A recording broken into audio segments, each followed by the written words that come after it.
네, 우리들 마음속에 주님의 임재가 충만하시길 바라겠습니다. 오늘 말씀은 고린도전서 16장 13절에서 18절 말씀입니다. 깨어 믿음에 굳게 서서 남자답게 강건하라. 너희 모든 일을 사랑으로 행하라. 형제들아, 스데바나의 집은 곧 아가야의 첫 열매요 또 성도 섬기기로 작정한 줄을 너희가 아는지라. 내가 너희를 권하노니 이 같은 사람들과 또 함께 일하며 수고하는 모든 사람에게 순종하라. 내가 스데바나와 부드나도와 아가이고가 온 것을 기뻐하노니 그들이 너희의 부족한 것을 채웠음이라. 그들이 나와 너희 마음을 시원하게 하였으니 그러므로 너희는 이런 사람들을 알아주라. 아멘.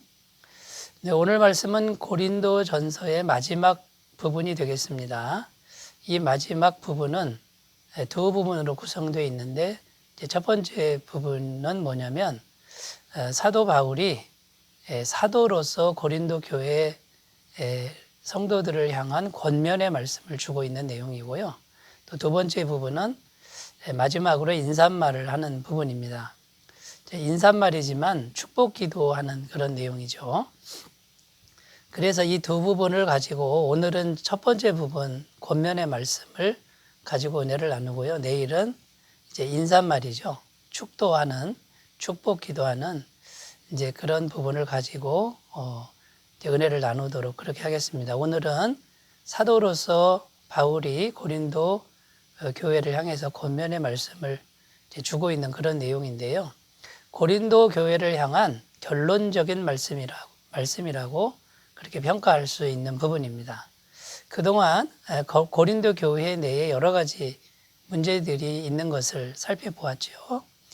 자, 이런 문제들이 앞으로는 생기지 않도록 해야 되는데, 자, 그러려면 어떻게 해야 되느냐 하고, 이렇게 해라 하고 주시는 말씀이 권면의 말씀인 것이죠.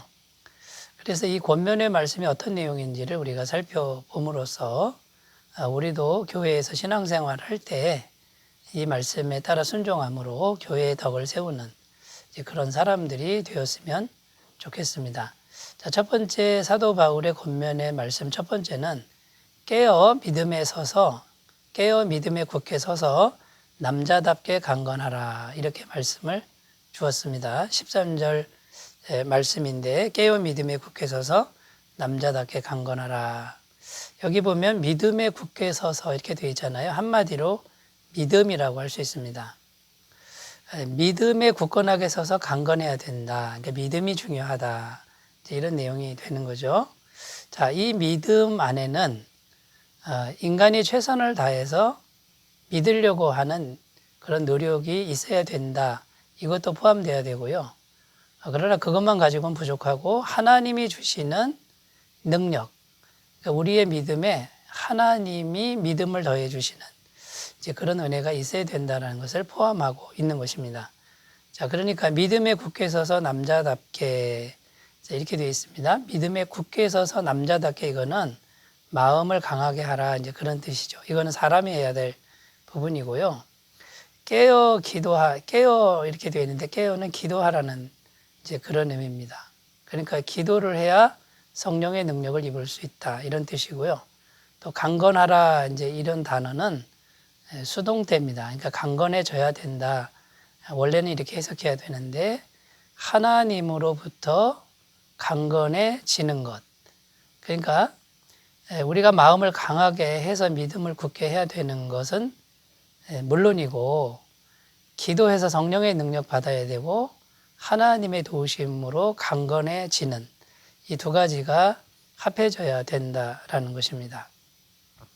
자, 바울은 왜 이런 권면을 주고 있는 것입니까? 사실 고린도 교회 문제는 남자답게 믿음에 강하지 못한 문제였기 때문이라는 것입니다. 파당 문제만 생각해 봐도 알 수 있는 게 왜 파당을 짓는 것일까요? 하나님보다 인간의 어떤 유력한 사람이 또 유명한 사역자들이 더 크게 보였다라는 겁니다. 그러니까 믿음에 있어서 보이지 않는 하나님이 더 크게 보여야 되는데 보이는 사람 또는 보이는 유력한 사람 또 보이는 어떤 인간의 세력 이것이 더 크게 보였다라는 것이죠. 그러니까 믿음에 굳게 서지 못한 그런 모습이었다라는 것입니다. 자, 그러면 하나님이 더 크게 보이는 믿음이 되려면 어떻게 해야 되느냐? 그건 엎드려 기도해야 된다라는 것입니다. 구약 성경에 여호수아라는 인물을 우리가 생각해 볼 수 있는데요. 모세의 종이었죠. 아주 신실한 종이었으나 순종적이긴 했으나 굉장히 소심한 성격으로 알려져 있습니다. 그런데 이 여호수아가 모세의 뒤를 이어서 이스라엘 민족의 지도자가 됩니다. 근데 하나님은 이제 여호수아에게 마음을 강하게 하고 담대히 하라, 이렇게 말을 했습니다. 근데 여호수아는 자기는 소심한 성격이니까 어떻게 했습니까? 철저하게 하나님 앞에 엎드려 기도하는 그런 삶의 태도를 잃지 않았다라는 것입니다. 그래서 하나님이 주시는 능력으로 모든 두려운 상황을 이겨내고 또 계속되는 정복전쟁, 목숨을 거는 정복전쟁에서 다 승리하는 그런 결과를 얻을 수 있었다라는 것입니다. 그러니까 여러분, 우리가 믿음에 굳게 선다는 게 이제 어떤 것입니까? 결국 믿음에 굳게 선다 이 말은 하나님을 바라보는 일에 굳게 서는 것을 의미한다라는 것입니다. 하나님을 바라보지 않고 내 노력으로 내 힘으로 굳게 선다.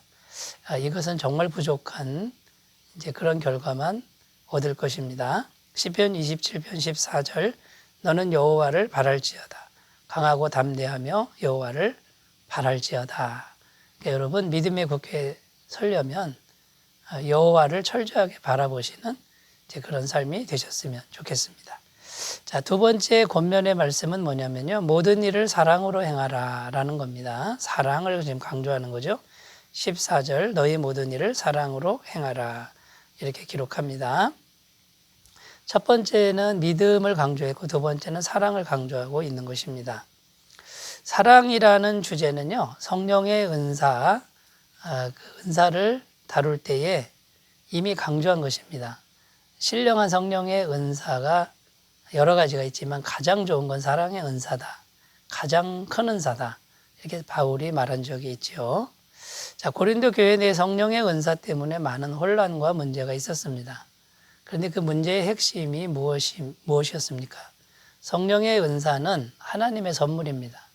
하나님의 교회를 유익하게 하라고 주신 선물이고요. 이걸 사용할 때는 어떻게 사용해야죠? 겸손하게 또 섬기는 태도로 사용해야 되는데 반대로 성령의 은사를 받은 사람들이 자기를 드러내는 그런 교만의 태도로 그걸 사용했다라는 것이죠. 여기서부터 교회가 혼란이 왔고 무질서해졌다라는 것입니다. 만약 이 성령의 은사를 받은 사람들이 사랑의 정신이 가득했다면 결코 그렇게 하지 않았을 겁니다. 겸손한 모습으로 다른 사람을 섬기는 그런 사랑의 마음으로 잘 사용했을 텐데 그러면 교회가 얼마나 은혜가 충만했겠습니까? 또 우상의 제물을 먹는 문제를 생각해 봐도 사랑이 부족한 것을 알 수 있는데요. 우상에게 바쳐진 고기를 사실은 그냥 먹어도 됩니다.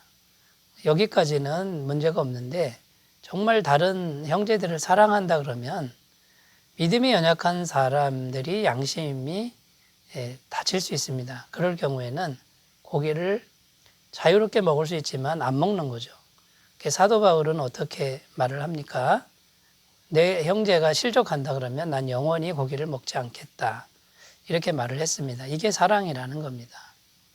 그래서 고린도 교회 전반적인 문제는 사랑의 결핍이라는 것이고 이 사랑의 정신은 예수님의 십자가의 죽으심 그리고 자신을 낮추신 그런 마음을 우리가 복음을 통해서 제대로 이해하지 못하고 또 공급받지 못한 결과라는 것이죠.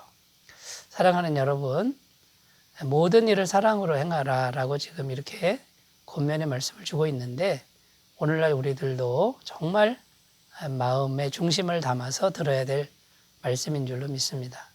나의 사랑은 어떠한지, 나의 사랑은 얼마나 겸손한지 돌아보셨으면 좋겠고요. 자, 세 번째 권면의 말씀은 함께 일하며 수고하는 모든 사람에게 순종하라 이렇게 되어 있습니다. 자, 바울의 세 번째 권면은 순종인데요. 함께 일하며 수고하는 사람들이 있다는 거예요. 그러니까 이 사람들은 누구냐면요.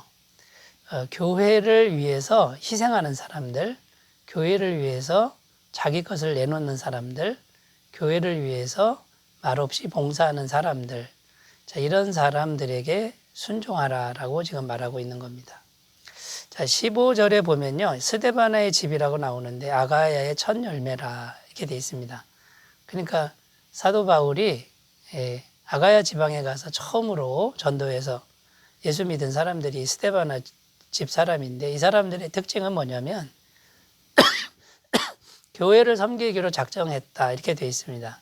그러니까 자기 집을 예배당으로 내놓고 또 자기 돈을 들여서 음식을 만들어서 성도들을 먹이고 이런 일을 했다라는 거죠.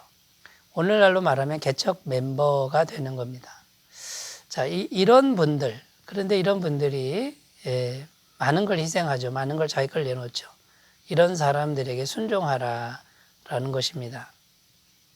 여러분, 바울이 고린도에 처음 왔을 때 얼마나 힘들었는지 성경에 기록되어 있습니다. 고린도전서 2장에 가보면 내가 심히 약하고 두려워하며 떨었다. 정말 힘든 상황에서 두려운 상황에서 고린도에 왔을 때 이 스데바나 집 사람들이 얼마나 고마웠겠습니까? 참 고마운 사람들인데 이런 사람들의 특징은 자기를 잘 드러내지 않는다라는 것입니다. 그런데 사도 바울이 이렇게 권면합니다. 이런 사람들을 알아줘야 되고 이런 사람들에게 순종해야 된다라고 지금 말하고 있는 것입니다. 오늘날로 말하면 이런 사람들은 평신도 지도자들을 말합니다. 사역자들은 남들 앞에 서서 설교도 하고 또 리더십을 발휘해야 되지만 뒤에서 말없이 받쳐주는 이런 고마운 사람들이 각 교회마다 있다라는 것이죠. 자, 이런 분들을 잘 순종하고 함께 일하라. 지금 이렇게 권면을 주고 있는 것입니다. 여러분, 이런 마음만 우리에게 있다 그러면 교회의 문제가 생길 수가 없는 것이죠. 교회 문제는 다 끝나는 겁니다. 여러분, 이런 사람들을 알아주는 것도 중요하고요. 우리도 거기에 조금이라도 동참하는 아름다운 그런 교회 생활, 신앙 생활이 되시기를 바라겠습니다. 자, 오늘 말씀은 사도가 주는 교회를 향한 권면의 말씀인데요. 믿음에 대해서, 사랑에 대해서, 또 순종함에 대해서 말씀을 주셨습니다. 날마다 이런 모습으로 승리하시기를 바라겠습니다. 기도합니다. 하나님 아버지, 대사도 바울이 교회를 향한 권면의 말씀을 줍니다.